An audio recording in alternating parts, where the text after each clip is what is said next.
Alienation may not look like Returnal at first glance, but it's actually another title from Returnal developers Housemarque. This is a top-down shooter game with a strong focus on looting and dungeon crawling. It's a much less ambitious title than Returnal, but still has a healthy volume of content. There is also a co-op mode, and it's the best way to play Alienation. Sometimes it's extremely chaotic, but the campaign is well put together and worth a try.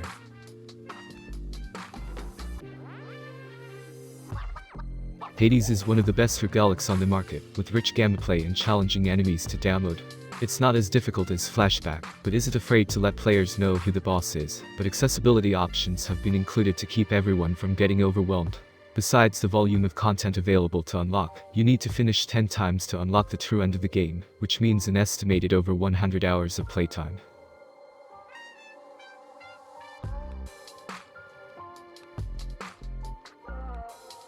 Quantum League is one of the most interesting FPS games on the market, and it has a time travel technician that makes this different from other games of similar genre. In essence, Quantum League allows players to team up with their old versions to defeat enemy players. It takes practice, but successfully mastering this system is incredibly rewarding, with players being able to install their own versions to perform actions in the future. One of the most strategic games available right now, it takes some time to really understand what's going on.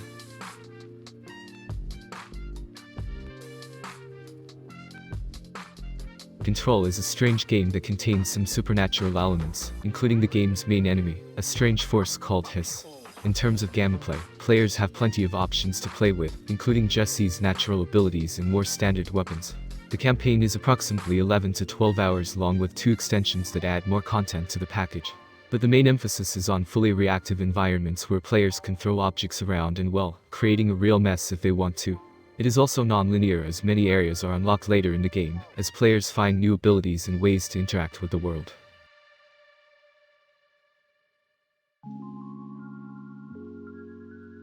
They may be older than most games on this list, but the Bioshock series still looks like some of the best FPS games of the past 15 years. All 3 games blend FPS with some RPG elements, creating an unforgettable immersive simulation experience, because players have complete freedom to do what they want. The games also have some nuanced political commentary, exploring themes such as objectivism incredibly well. There are also some sequences and plot points that offer some pretty grim details about Bioshock's world, as well as some little horror elements.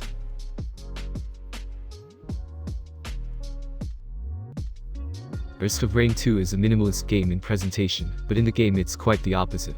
This is a third-person roguelike and uses most of the ideas seen in Returnal. Players are placed on an alien planet, and have to survive by blasting enemies in a multitude of different environments. It also supports 4-player online sessions, making it the perfect game for a manic evening entertainment with some friends. It's a bit complicated at first, with the number of modifiers and arsenal options out of scale, but over time Risk of Rain 2 becomes a simple yet addicting game to dive into for hours on end.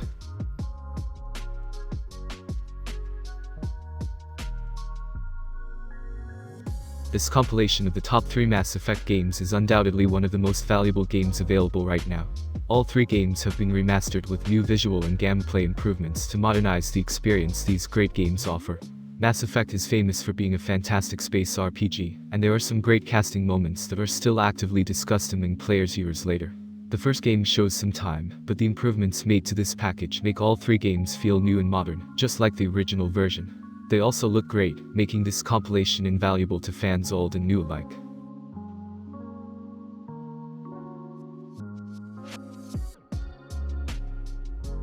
Alien Isolation is a true horror game, mainly because it has one of the best AI systems seen in a game. Players must explore an abandoned space station to try and solve an unforgettable mystery while being pursued by an alien, determined to hunt and kill them. Most games turn less in battle, and instead rely on dodging and avoiding the alien while following the ship. Alien Isolation is the perfect game to play alone in a dark room with headphones plugged in. Just try to make sure no one is disturbed by the screams every time the xenomorph comes across you.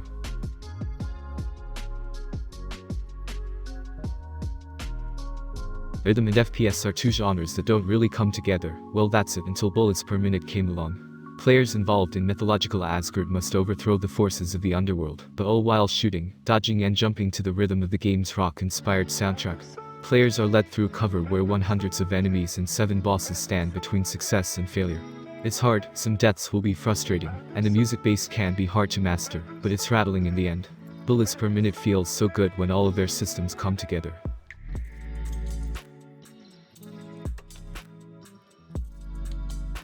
Doom Eternal manages to reboot 2016 and somehow maximize both carnage and chaos. New enemy types, weapons and abilities, and more emphasis on his signature push-forward combat style make the sequel a bigger and better version of today's Doom. The main campaign lasts about 20 hours, and if that's not enough, multiplayer modes are also offered, plus a 2-part campaign is available for download, and adds more to the main story of the games.